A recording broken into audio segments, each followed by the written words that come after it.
बैत का प्यार अगर सिखाया है तो जनाब उमर ने सिखाया है रदी अल्लाह ताला अन्हो। इमाम हसन मिलने, आप यकीन करें मैं जब इस वाकया को पढ़ता हूं तो मेरा दिल झूम जाता है। मैं कहता हूं यार डाढ़ा होना अपनी जगह पे, इश्क होना अपनी जगह पे, इंसान का बावकार होना अपनी जगह, जहां खड़े होना था वहां ये खड़े होते थे और जहां झुकना था वहां ये इन लोगों में इकबाल ने कहा था तेरी निगाह नाज से दोनों मुराद पा गए, अकले गियाबो जुस्तजू इश्के हुजूरो इस तरह।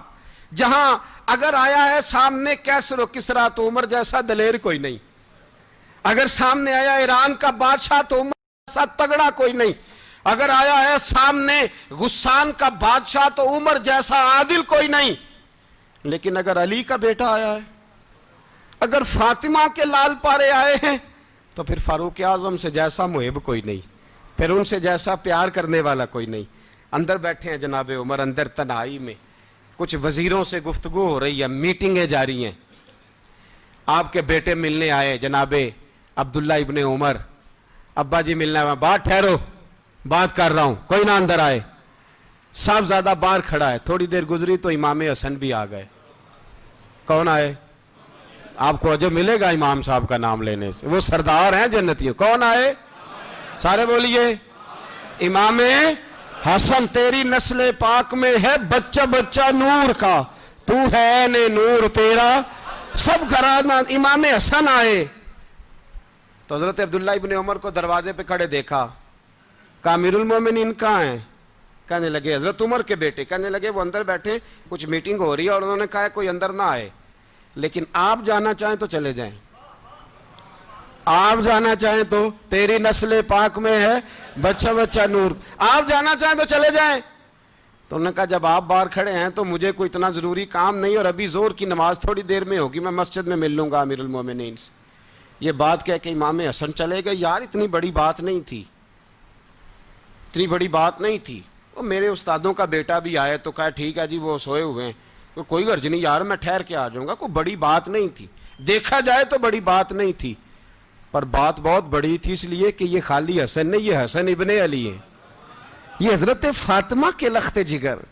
हजरत उमर बाहर निकले, अब्दुल्ला इब्ने उमर से पूछा कोई आया तो नहीं? तो कहा हुजूर इमाम हसन आए थे। तो कहा फिर शहजादे को अंदर क्यों नहीं भेजा? कहा मैंने कहा था। वो कहने लगे अगर अमीरुल मोमिनीन मसरूफ हैं तो मैं जोहर में मिल लूंगा। हजरत उमर रोने लगे, फरमाया बेटे तूने अच्छा नहीं किया। फिर मस्जिद नहीं गए, सीधे इमाम हसन के दरवाजे दस्तक दी। इमाम हसन बाहर आए, कहा शहजादे आए थे तो मिले क्यों नहीं? तो इमाम हसन कहने लगे हुजूर आपका अपना बेटा दरवाजे पे खड़ा था, आपका अपना बेटा दरवाजे पे खड़ा था, और मना भी किया था आपने तो मैं जोर में मिल लेता। हजरत इमाम हसन फरमाते जोश जज्बात में जनाब उमर ने सर से पगड़ी उतार दी, जोश जज्बात में। कहने लगे हसन मेरे बेटे का और आपका क्या मुकाबला? क्या उसकी मां का नाम फातिमा ज़हरा है? क्या उसकी नानी का नाम खतीजतुल कुबरा है? क्या उसके नाने का नाम मोहम्मद मुस्तफा है? आपका और उसका क्या मुकाबला? फिर रो पड़े और कहने लगे बेटे मैं मक्के के सहराओं में ऊंट चराया करता था, ये जो मेरे सर पर इज्जत के बाल हैं ये तेरे नाने के उगाए हुए, मैं मक्के के खबरदार शहजादे खबरदार। ओ भाई अहले बैत नबुव्वत के अदब का रंग अगर सिखाया है तो सैयदना उमर ने सिखाया है। हजरत उमर फारूक अथॉरिटी है, इस्लाम की अथॉरिटी। यकम मुहर्रम हजरत उमर की शहादत है। यहूदी बोल उठा, काफिर बोल उठा, अगर 6 महीने उमर दुनिया में और रहते तो दुनिया में कोई काफिर मौजूद न होता। 6 महीने। और जब इस बतले जलील का जनाजा उठा, अल्लाह बुखारी पढ़िए ना, अल्लाह मरजुकना शहादतन फी सबीलिक, अल्लाह बिस्तरे की मौत ना देना शहादत की देना। उमर शहीद हुए, मस्जिद नबी में नमाज पढ़ाते, और जब जनाजा उठा तो मदीने का फिर पीछे जो दलेर बचे वो मौला अली थे। मौला अली जनाब उमर का जनाजा उठा तो सबसे पहली हाय जो निकली वो हजरत अली की जुबान से निकली, और हजरत अली सारी दाढ़ी आंसुओं से भर गई। लोगों ने कहा कि अली क्या हुआ? फरमाने लगे तुम देख नहीं रहे जनाजा किसका उठा है? پلٹ کے دیکھو تو صحیح، پتہ نہیں یہ کون گیا ہے۔ کہ حضور کیا ہوا؟ آپ فرمانے لگے عمر اس طرح کے کام کر کے گیا ہے، اب ان کے رستوں پہ کون چلے گا؟ کون اس کے جگر راہ وفا میں نقش ایسے چھوڑ آیا ہوں، میں جس منزل سے گزرا ہوں وہ اب تک یاد کرتی ہے۔ حضرت علی حضرت عمر کے جنازے پہ کھڑے ہو کے کہتے ہیں اللہ مجھے اس طرح کے عمل کرنے کی توفیق دے جس طرح کی عمر کر کے گیا۔ میرے بھائی بطل عزیز، بطل حریت حضرت عمر رضی اللہ تعالیٰ عنہ، جو اپنی زندگی انقلاب والی گزار کے گئے۔ عمر جب دنیا سے گئے تو 80 دینار کا قرضہ تھا، 22 لاکھ مربع میل کا حکمران، اور اپنے بیٹے سے کہنے لگے بیٹے کوشش کرنا تیرے خاندان والے مل کے میرا قرضہ اتار دے، میری قبر پہ بوجھ نہ رہے، اور اگر خاندان والے مدد نہ کریں تو میرے دوستوں سے بات کرنا، وہ مدد نہ کریں تو پھر علی سے بات کرنا۔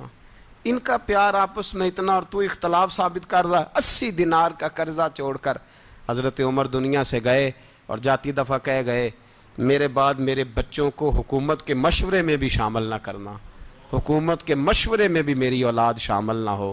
اتنا بڑا شخص اتنا بڑا رنگ دے کے یکم محرم کو جب عمر فاروق کا وصال ہوا تو بیٹے سے کہنے لگے اماں عائشہ سے جا کے کہو میرا بھی نبی پاک کے روضے میں دفن ہونے کو دل کرتا ہے۔ ایک قبر کی جگہ ہے اماں جی نے اپنے لیے رکھی ہے، بخاری ہے بخاری۔ حضرت عائشہ کے پاس صاحبزادے گئے، کہنے لگے اماں جی عمر کو زخم لگ گیا ہے، حالت بڑی پریشانی والی ہے۔ وہ کہتے ہیں اگر اماں اجازت دیں۔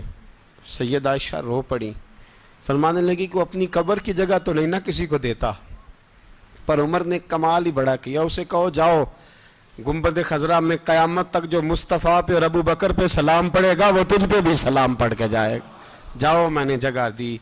اعلیٰ حضرت فاضل بریلوی رحمۃ اللہ علیہ فرماتے ہیں وہ عمر جس کے آدھا پہ شیدہ شکر، اس خدا دوست حضرت پہ لاکھوں سلام، اس خدا دوست حضرت پہ۔